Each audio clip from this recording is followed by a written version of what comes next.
Today, on this rainy day, I'm cutting a couple of horse stall mats to fit the bed of my truck. I have a 2021 F150 XL. I bought 2 horse stall mats from Tractor Supply, and I created a template out of roofing material because of the rain, water impermeable, in order to trace that along the edges to cut the mats. I first laid the material down in the bed, lined it up against the edges on that left-hand side, traced it with this red Sharpie, and then took some scissors and trimmed it out. That's the trimming you can see there. In the bed, I then lined it back up to check the fit. There were a couple of spots that were a little off. So as I've been tracing it on the horse stall mats, I've been accounting for those spots that were a little off. That's one of them, and that's the second one. So this inner line and this inner line are my actual cuts that I'm going to make.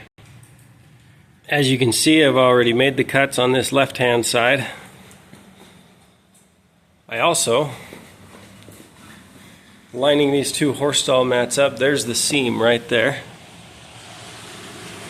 So you'll notice that one's the full width of the mat.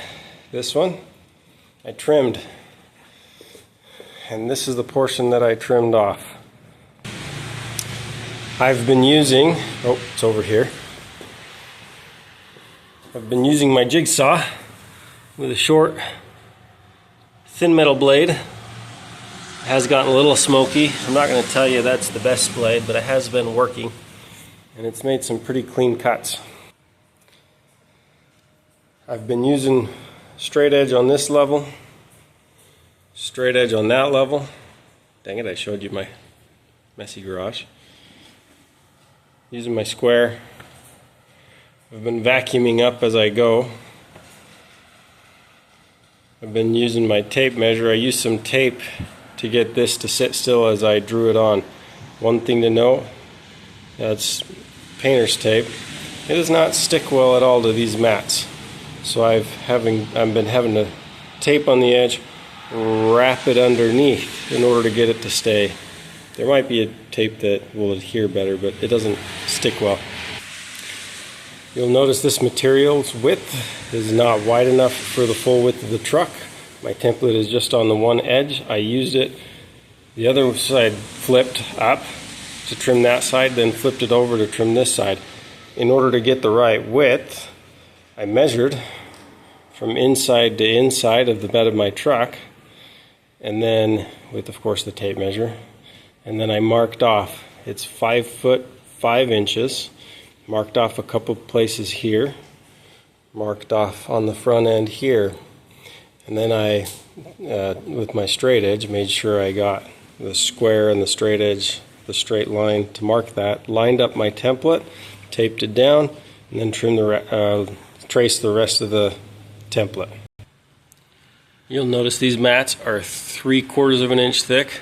They are not light. Each one is about 94 pounds, at least that's what it says. I have these buttons on the bottom, so going to the bed of my truck, yeah, I'm gonna have to pull them out at times to clean underneath, and that's gonna be a pain with how heavy these are, but they aren't going anywhere, and those buttons, it's gonna allow the water to drain through. One last note before I make this cut on this edge. I do have this not a 2x4, it's actually 2x3 that I had lying around. I slipped that underneath with my cut on this edge and along here to make sure I had something to space this off of the ground so that I could cut with a jigsaw. I'd probably actually work better if I had 2 underneath, split on each side of my cut, and then cut in between so that the mat wasn't trying to fold over. I'd get a little bit more square cut along here, but they actually still look pretty good. Alright, I'm going through cutting this side now. You'll notice one thing I wanted to show is as I'm cutting on this line, Now that it's a pretty thick tip of that marker. Let's see if I can show it. I'm cutting on the inside of that line, and my point there is, while I want a nice snug fit, I also want to make sure it's not a super hot day. This stuff I expect is going to expand and contract with the temperature, so I want to give it some space to expand into, and that it's not going to start bubbling up during the hot days of the summer. Final cuts are made. We're going to go see how it fits. Alright, there's the fit. It fits pretty darn well. There's a, look at that. Right around the wheel wells. Up in front.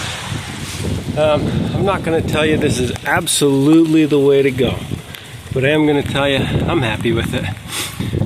These cost maybe $110, the two together. And you go get the OEM mat or really any other mat, the cheapest you're going to find is probably around that same. I don't know, you could probably find a really piece of crap mat for less, but anything that's at least decent, it's going to cost at least that much. It's probably going to cost more, and it's going to be a lot thinner, and you're not going to get nearly the same protection out of it. It might be able to shift around a little more or get caught by the wind. You can get something that's, I'll say, certainly better than this, but you're going to be paying like $500 or more. So that's it. Happy with it. I might put that last piece on the tailgate, but for now, I'm good with how it is.